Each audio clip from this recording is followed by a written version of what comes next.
ప్రముఖ హాస్య నటుడిగా మంచి పేరు సొంతం చేసుకున్నారు ఫిష్ వెంకట్. ఎన్టీఆర్ హీరోగా నటించిన ఆది సినిమాతో మొదలైన ఆయన సినీ ప్రస్థానం నేటికి కొనసాగుతోందని చెప్పాలి.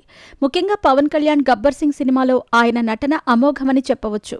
అయితే గత కొంతకాలంగా అనారోగ్య సమస్యలతో బాధపడుతున్న ఈయన పరిస్థితి ప్రస్తుతం విషమంగా మారింది. 2 కిడ్నీలు చెడిపోవటమే కాకుండా లివర్ కూడా చెడిపోయిందని, ప్రస్తుతం కిడ్నీ రీప్లాంటేషన్ చేస్తే తప్ప ఆయన బ్రతికే ప్రసక్తే లేదు అని వైద్యులు చెబుతున్నట్టు సమాచారం. దీంతో దాతలెవరైనా ముందుకు రాకపోతారా అని ఆయన కూతురు, భార్యతో పాటు మిగతా కుటుంబ సభ్యులకు కూడా ఆర్థిక సహాయం కోసం ఎదురు చూస్తున్నారు. ఇలాంటి సమయంలో ఫిష్ వెంకట్కి సంబంధించిన ఒక వార్త సోషల్ మీడియాలో వైరల్గా మారింది. ముఖ్యంగా ఫిష్ వెంకట్ 2 వివాహాలు చేసుకున్నారని, అందుకే సినిమాల ద్వారా సంపాదించిన డబ్బును 2 కుటుంబాలకు సర్దటంలోనే సరిపోయిందని వార్తలు వైరల్ చేస్తున్నారు. అంతేకాదు, సినిమాల ద్వారా సంపాదించిన డబ్బును ఇలా 2 కుటుంబాలకు తగిలేశాడు కాబట్టే ఇప్పుడు డబ్బుల కోసం అడుక్కుంటున్నారు అంటూ అత్యంత దారుణంగా ఫిష్ వెంకట్పై కామెంట్లు చేస్తున్న విషయం తెలిసిందే. అయితే ఈ విషయం ఆయన కూతురు వరకు వెళ్లటంతో తాజాగా ఆయన కూతురు ఇచ్చిన ఇంటర్వ్యూలో ఆమె తన బాధను వెల్లడించింది.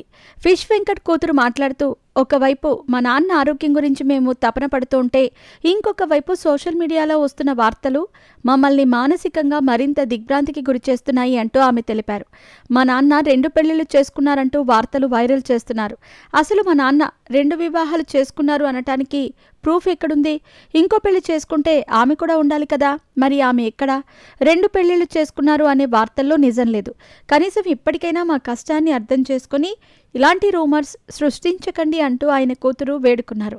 ఇక 2 పెళ్లిళ్లు అంటూ వస్తున్న వార్తలపై ఫిష్ వెంకట్ కూతురు ఒక్క మాటతో క్లారిటీ ఇచ్చారు. ఇకపోతే తాజాగా అందుతున్న సమాచారం ప్రకారం ఫిష్ వెంకట్ ఆరోగ్య పరిస్థితి మరింత విషమంగా మారిందని తెలుస్తోంది. 2 కిడ్నీలతో పాటు లివర్ కూడా చెడిపోవటం వల్ల ఆయన పరిస్థితి విషమంగా మారిందని, గత 3 రోజులుగా కళ్ళు కూడా తెరవలేదని ఆమె తెలిపారు. వైద్యులు పరిస్థితి చాలా సీరియస్ అని, ఆయన ప్రాణాలకు గ్యారెంటీ ఇవ్వలేమని చెప్పినట్టు సమాచారం. ఇక ఎలాగైనా సరే ఆయనను బ్రతికించాలని కుటుంబ సభ్యులు వైద్యులను వేడుకుంటున్నారట. కనీసం ఇప్పటికైనా దాతలెవరైనా స్పందించి ఫిష్ వెంకట్కు ప్రాణదానం చేయాలి అని ఆయన అభిమానులు కూడా కోరుకుంటున్నారు.